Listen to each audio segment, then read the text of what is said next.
Hey YouTube family, welcome to code with Kashi. तो दोस्तों, आज हम लोग देखने वाले हैं कि जावास्क्रिप्ट में होस्टिंग क्या होती है।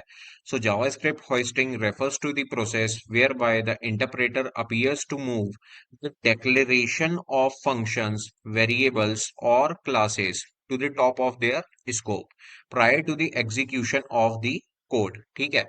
तो कोड के एग्जीक्यूशन से पहले जावास्क्रिप्ट का जो इंटरप्रेटर होता है वो क्या करता है, जो डिक्लेरेशन पार्ट होता है आपके फंक्शंस का, वेरिएबल्स का या फिर क्लासेस का, उनको क्या करता है eight the top of their scope, scope के टॉप पे शिफ्ट कर देता है।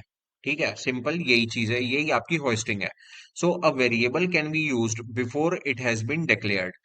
तो जो वेरिएबल्स होते हैं होस्टिंग में, उनको हम लोग पहले ही यूज कर सकते हैं उनके डिक्लेरेशन से। लेकिन this is possible only in case of your var वाले जो वेरिएबल्स होते हैं उसमें। अब लेट और कॉन्स्ट के साथ क्या बिहेवियर है होस्टिंग का, वो हम देख लेते हैं। So variables defined with let and const are hoisted at the top of the block but not initialised. तो ये किसी वैल्यू से इनिशियलाइज नहीं होते हैं लेट और कॉन्स्ट वाले वेरिएबल्स, लेकिन होस्टिंग इनकी भी होती है। और जो वेर वाला होता है वेरिएबल, उसमें वैल्यू से इनिशियलाइज हो जाता है। वैल्यू कौन सी मिलती है? अनडिफाइंड वैल्यू मिल जाती है, सिंपल है। So the block of code is aware of the variable. अब लेट और जो कॉन्स्ट वाले आपके वेरिएबल्स हैं उनके बारे में आपके ब्लॉक ऑफ कोड को पता है ना, उन वेरिएबल्स के बारे में। But it can not be used. हम उन वेरिएबल्स को यूज नहीं कर सकते, कब तक? Until it has been declared. जब तक कि वो डिक्लेयर नहीं हो जाएंगे तब तक कि हम लोग उनको यूज नहीं कर सकते हैं। So using a let variable before it is declared will result in a reference error। ठीक है। तो let variables को अगर आप यूज करने की कोशिश करेंगे डिक्लेरेशन से पहले उनके, तो आपको रेफरेंस एरर मिल जाएगा। So the variable is in a temporal dead zone. Temporal dead zone के अंदर होता है हमारा जो वेरिएबल होता है। अब टेम्पोरल डेड जोन क्या है, यहाँ पे लिंक आपको दी गई है, आप उस पर क्लिक करके देख सकते हैं। From the start of the block until it is declared. तो स्टार्ट ऑफ द ब्लॉक से जहां पे जो हमारा वेरिएबल है वो डिक्लेयर हुआ है, तब तक के जो हमारा वेरिएबल है that is going to be under your temporal dead zone. ठीक है। सो नाउ जावास्क्रिप्ट जो है, ये आपका कॉन्स्ट में भी आपका सेम ही बिहेवियर रहेगा जो आपका लेट में है। ठीक है। सो नाउ जो जावास्क्रिप्ट है, ठीक है, वो क्या करता है, it only hoist your declaration not initialization. ये हमको बहुत इंपॉर्टेंट पॉइंट है, याद रखना है कि सिर्फ और सिर्फ आपका डिक्लेरेशन वाला पार्ट ही होइस्ट होता है या टॉप पे जाता है आपके स्कोप के। और इनिशियलाइजेशन जो रहता है वो वहीं के वहीं रहता है। दैट मीन्स यहाँ पे जो हमने दिया है var my variable, this is your declaration part. और जो इज इक्वल टू 10 है, ये है आपका क्या? इनिशियलाइजेशन। ठीक है। सो ये हुआ डिक्लेरेशन, ये हुआ इनिशियलाइजेशन। तो आपका डिक्लेरेशन जो है वेर माई वेरिएबल, ये ऊपर चले जाएगा इस कंसोल लॉग वाली लाइन के ऊपर। लेकिन इसको कोई वैल्यू असाइन नहीं होगी। जब तक कि यहाँ पे हमारा इंटरप्रेटर इस लाइन पे नहीं आता तब तक कि इसको कोई वैल्यू असाइन नहीं होगी। इसलिए वेर माई वेरिएबल को एक वैल्यू जो रहती है आपकी अनडिफाइंड रहती है, वो असाइन हो जाएगी। इसलिए हमको यहाँ पे कंसोल लॉग करवाएंगे तो यहाँ पे हमको मिलेगा क्या? अनडिफाइंड। ठीक है। यहाँ पे सेम इसी चीज को बताया गया है कि यहाँ पे हमको कोई एरर नहीं मिलने वाला है वेर के केस में, लेकिन लेट और कॉन्स्ट के केस में हमको एरर मिलेगा। और इस चीज को एक बार हम लोग देख लेते हैं अभी कोड की मदद से।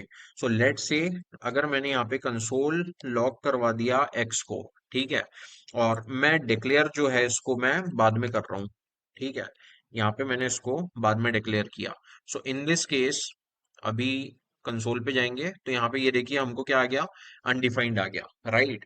सो इस केस में क्या है कि हमको वेर के केस में ये मिल रहा है अनडिफाइंड। लेकिन in case of your let और कॉन्स्ट, लेट और कॉन्स्ट के केस में आपको क्या मिलता है, आप वो देखिए। अभी ये लेट हुआ आपका, है ना। अब हम लोग इसको करेंगे रीलोड, तो ये देखिए हमको रेफरेंस एरर मिल गया कि can not access X before initialization. Initialization से पहले आप इसको एक्सेस नहीं कर सकते हैं।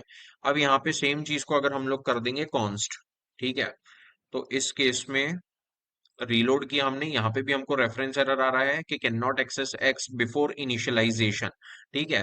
दैट मीन्स ये कहीं ना कहीं डिक्लेयर हुआ है लेकिन इसको इनिशियलाइज नहीं किया गया है किसी वैल्यू से। ये ये बोलना चाह रहा है आपका, ठीक है, जो ब्राउजर है ये बोलना चाह रहा है। अब ये डिक्लेयर कहाँ पे हुआ है आपका? अगर डिक्लेयर हुआ है तो ये सेम क्यों नहीं बिहेव कर रहा वेर वाले केस के जैसा? ये इसलिए नहीं कर रहा क्योंकि जो आपके कॉन्स्ट वाला जो वेरिएबल है या फिर जो लेट वाले वेरिएबल्स है, ये आपके टेम्पोरल डेड जोन में रहते हैं। सो अभी अगर आप यहाँ पे चलेंगे, ठीक है, यहाँ पे अभी अगर हम लोग गए और ये देखिए, यहाँ पे सबसे पहले तो आपको पहले ही एरर मिल गया कॉन्स्ट के केस में, ठीक है, कि can not access X before initialization, है ना। ये आपको पहले ही एरर दे दिया है यहाँ पे। अब हम लोग अगर इसी सेम चीज को देखते हैं वेर के केस में, ठीक है, तो वेर के केस में ये कैसे बिहेव कर रहा है वो देख लेते हैं। रीलोड किया, ये देखिए, अभी जो x है, ठीक है, x जो है हमारे पास वेरिएबल, ये यहाँ पे आके हम लोगों ने डिक्लेयर किया है और इनिशियलाइज किया है, लेकिन इसको अभी कोई वैल्यू हमने दी भी नहीं है, यहाँ पे आया भी नहीं है, हमारा इंटरप्रेटर है अभी लाइन नंबर 27 पे।